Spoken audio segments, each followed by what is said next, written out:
എല്ലാവർക്കും നമസ്കാരം.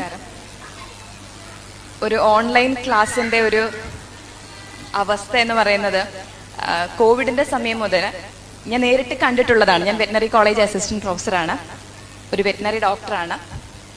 Basically science സബ്ജക്റ്റുമായിട്ട് മാത്രം കുറച്ച് കൂടുതൽ ആത്മബന്ധമുള്ള ഒരാള്. അപ്പോൾ കോവിഡിന്റെ സമയത്ത് പ്രൊഫഷണൽ കോളേജിൽ ഓൺലൈൻ ക്ലാസ്സുകൾ തുടങ്ങിയപ്പോൾ ഒരു 150 പേരുള്ള ഒരു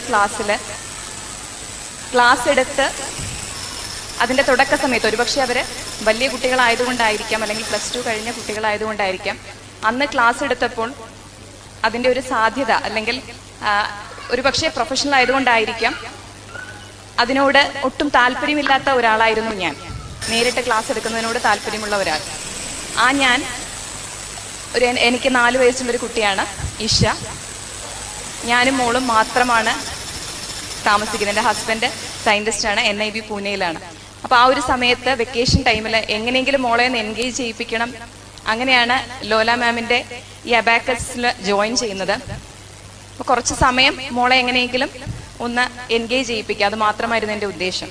അപ്പോൾ ഇവിടെ നേരത്തെ പറഞ്ഞു കേട്ടു, ഇതിൻ്റെ എല്ലാവിധ ക്രെഡിറ്റും പേരൻസിന് കൂടുതലായിട്ട് കൊടുക്കുന്നു. പക്ഷേ എന്നെ സംബന്ധിച്ച് ഞാൻ പറയും, അത് ടീച്ചേഴ്സിനും ആ സ്റ്റുഡൻസിനും വേണ്ടിയിട്ടുള്ളതാണെന്ന് ഞാൻ പറയുന്നു.